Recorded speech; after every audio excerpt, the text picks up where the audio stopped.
What's going on, y'all, and welcome back to another Epic 7 video. The balance patch preview just dropped. I had some people message me. They did spoil already that Lone Crescent Bellona is on here, but I'm curious to see what they're going to do, especially because we axed the Awakened Potential system, right? Which was another way for Smilegate to balance every unit, not just old units. But yeah, this thing is looking kind of light. I do see Lone Crescent Bellona. I don't know why. Well, I do know why, and I'll tell you why in just a sec. I think it's happening. Death Dealer Ray, I think, is okay for buffs. He wasn't in the best spot, but I think he was much better than a lot of other units as well, like ML Haste. Even units like Judge Kisei. Actually, guys, before we start, yeah, good question for y'all. So these are two ML5s, and Lone Crescent Bellona, I think, should not be on here. She's already in a great spot. And if you haven't already watched my video, I think it's a couple videos back, I did a tier list with Winter Wish and Coven, who are arguably both the best Lone Crescent Bellona players in the entire server, especially Winter Wish. And Winter Wish even gives a lot of props to Coven, saying he has one of the best geared LCBs, Lone Crescent Bellonas as well. So check that out if you haven't. We rated her pretty high up, and I don't think she needs a buff, so this is crazy. Moonlight is Death Dealer Ray. We'll talk about him when we get there. Aramintha, Benevolent Romann could be scary. When he was in his prime, he was a strong control unit. Aramintha's been buffed a ton of times, so, you know, she's still not great, so let's give her more love. And Serila, I like this buff. Serila is a great-looking unit, one of my favorites, but she's completely terrible, skill kit-wise. Artifact, Bastion of Perlutia, Durandal. These two also are not bad. Even Bastion might be a little bit more niche. Some players like it on their knights, but Durandal, I think, is great. They're both really good, so let's see. Maybe these will become meta depending on how much they get buffed. And then Sleep is going to get a change or something here. I don't know what that means. All right. What I was going to ask, guys, is how many of y'all, or just tell me if you think Lone Crescent Bellona and Death Dealer Ray are good options to get buffed here. I know so many people are going to scream ML Haste. Tell me who besides these two units would have used a buff better.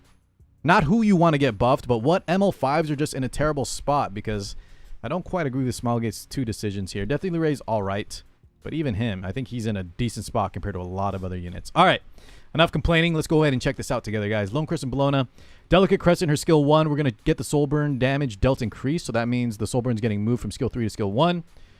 Skill 3 soul burn was 20, now it's 10. That's interesting. Wonder how much damage dealt that'll give. 20 fighting spirit compared to 15 is huge, guys. There's a lot of times where you'll miss out on a counter, which would give you a huge swing, lifesteal back, etc. And now, right, especially against AoE, this is going to give you so much more AoE counters, so much more fighting spirit. That's big.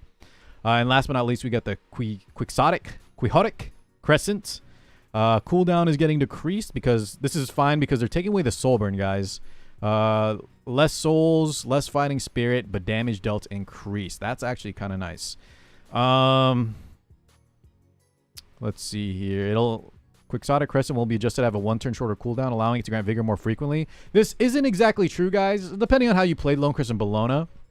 But when I mentioned Winter Wish, if you watch him during the World Championship, I know Coven plays Lone Crescent Bellona this way as well. A lot of times you really want to stock up your souls, wait for her to ramp up, especially in her attack bonuses, and then you would soul burn the skill 3 to guarantee a kill, and then you have a -1 turn cooldown, a 1 turn downtime, and then you skill 3 again to kind of upkeep that vigor. That's how a lot of players play the Lone Crescent Bellona. So this isn't quite true that we can use it more frequently.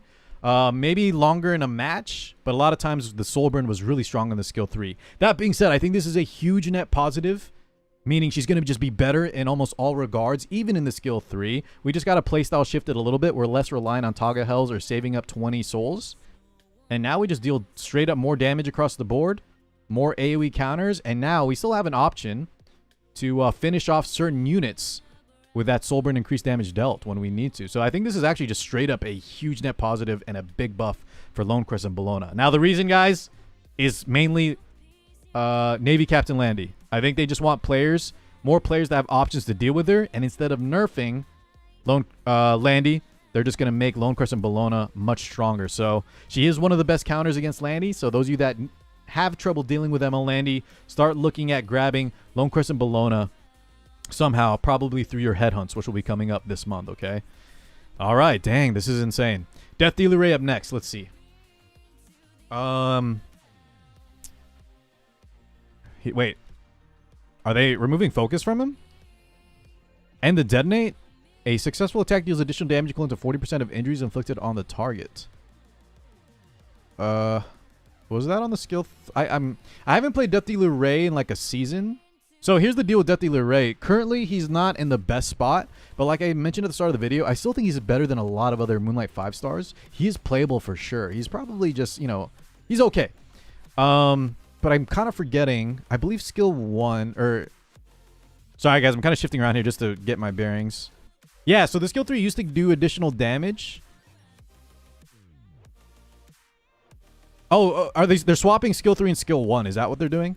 Okay, hold on. Sorry, guys. I apologize. Let me, let's go ahead and keep reading here. So skill 1 is getting drastic change. I believe they're taking out focus. Anatomical mutation to skill 2. You would used to give this to your teammates. They would get pestilence, combat readiness, push. That's still happening.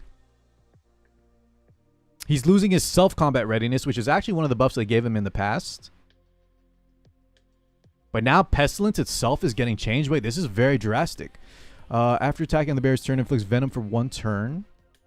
Okay, so Venom's getting a slight nerf in terms of duration, but at the end of the turn, detonates Venom effects inflicted on the enemy. Whoa. So that's why they're reducing the duration. Now it's just going to detonate instantly on the Pestilence. That's huge. That's a lot more upfront damage. The cooldown's also getting decreased by 1 turn. And yeah, they took out the focus here as well, guys. He's no longer a focus unit. Okay, and last but not least, I kind of skipped ahead here, but Cloud of Death. Let's read the Awakened. Now he's going to have 2 dispels. Dispel 2 buffs from all enemies. And now that this is cooldowns instead of focused, we can lead off with this. That's very good. We can remove things like immunity. Kind of slow them down with the sleep. And then start getting venom on. Wait. They kept the extra turn. Wow, that's actually huge. Okay. Here's what I'm thinking, guys. I'm going to have to reread this after the video because I want to keep this, you know, not too long run time. But my full thoughts, let me know if there's any Death Dealer Ray experts watching. I have played him a decent amount. Now that he's no longer a focus unit, we completely shift in playstyle. And now he's going to be a lot less clunky. He wasn't really clunky in the past, but focus units in general, you know, a lot of times you just kind of have to wait, hope you get enough focus and time to really land that big skill 3. Now we can just, he still has the extra turn. He leads into skill 3, grants Pestilence. Yes, he loses combat readiness on himself, but Pestilence is just stronger in general. And then after that first big momentum shift in skill 3, skill 2, now we can lead with, or end with skill 1s that has the additional damage explosion. So he's going to have a lot more front load damage, a lot more tempo. This is insane. This is huge for Death Dealer Ray. Wow. I didn't.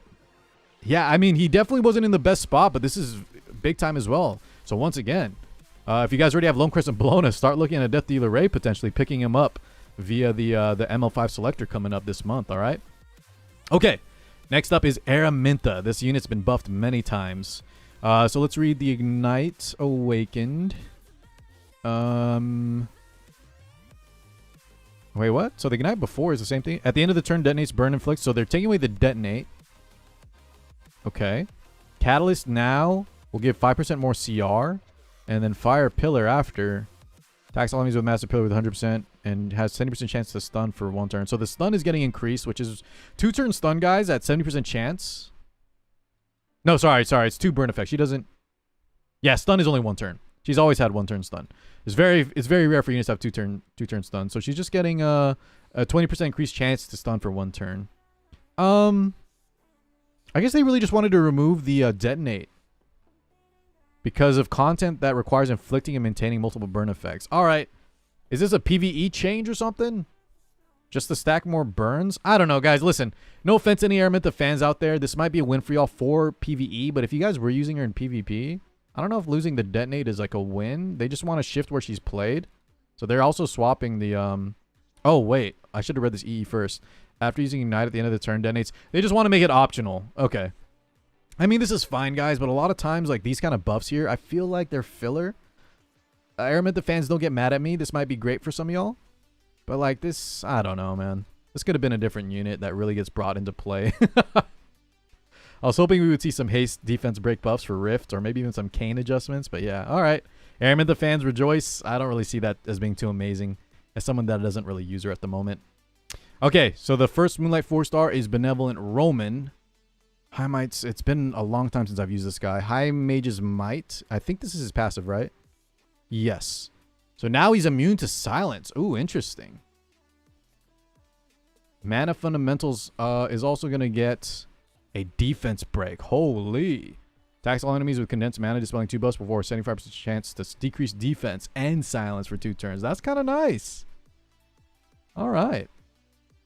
Immune to silence is, you know, anti-Zeo. What else, guys? Anti-AOL.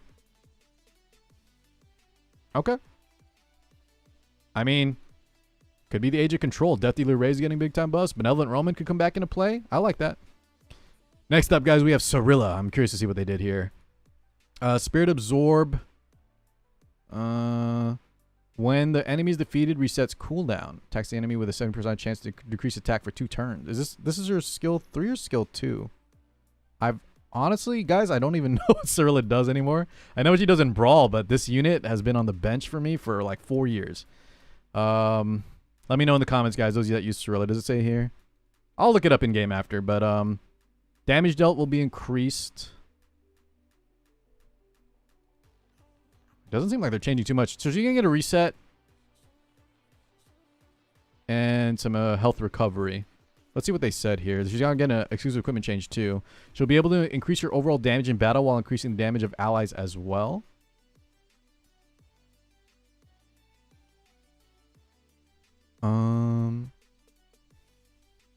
What?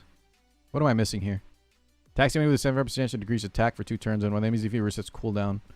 Increase attack of the caster, but amount recovered increases. How is she boosting her damage of allies?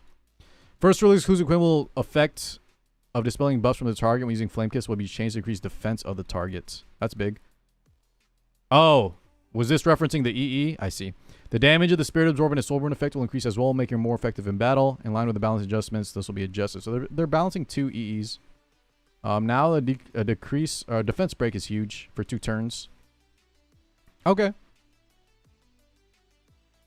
All right, that's decently significant. I don't think anyone's gonna play her in like RTA, but now she's much more usable. Okay, that's cool. All right, let's see these artifacts. These could go from very good to insane. Bastion of Perlutia. At the start of the battle, grants the caster and the ally in the back row immunity, when before it was just the ally with the highest attack. Now it's always the unit in the back row, which is a win because now there's more versatility. When using 2 units, right, with like high attack, you can now just determine which one, just put in the back row. And the caster will also get immunity.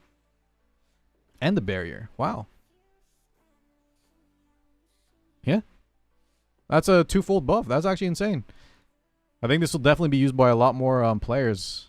Especially in units maybe like Troublemaker Crozet, for example. Who knows? Okay. Durandal. The big combat readiness artifact here. After being attacked, increases combat readiness by 4 to 8, and when the caster's health is 4 or less. Okay, so they're splitting it up. If you can see here, guys, they kind of cut this in half. But now, it's a straight, you just straight up get anytime you're hit, you get 8% if your Durandal is maxed. And then you still keep the old bonus, because it's additional. Wow. All right. Durandal got even more insane too. This is huge. Both of these artifacts, guys, mark my words, we'll see a lot more play. These are just straight up wins on already good artifacts. This brought them to like pretty good to very good now. So make sure y'all been saving those, and hopefully you guys got some max limit breaks Durandals, because this is much better, right? Oh, and then here's the sleep thing. Let's see this. So sleep cannot act for a certain number of turns, decreases critical hit resistance and evasion. Ooh, that's a big change, guys, just for game mechanics. So if you weren't aware, right, when you do have a unit slept, they will get 100% crit. You will crit them guaranteed. And now, you can no longer dodge. So Aidens, Rylets, any other evasion unit, right, that gets slept. Be careful, guys. Death Dealer Ray up there has a sleep. Okay. Those are huge. What are people saying? Like I said, they don't know how to balance your Hulu needs a buff. Awakened potential is just a pretext for money. Yeah, I mentioned this. Also, this guy said Luna. W Coco. Okay. I'm willing to give them 1 pass, guys, and 1 pass only because of the Awakened Potential Axe. I believe a lot of their buffs were missing here because they were planning to do a lot through the Awakening Potential, so let's give them a chance. I really dislike, though, since we only get these every 8 weeks, that one of the ML5s was used on Lone Crescent Bellona, who was already very good. It's very obvious this was just to make players more easily able to deal with Navy Captain Landy, when instead they could just slightly adjust, and by slightly adjust I mean nerf, ML Landy just a tad if she does truly feel oppressive in Smilegates' eyes. Anyways, thank you guys so much for tuning in. I'll catch you all in the next one. Peace out, everybody.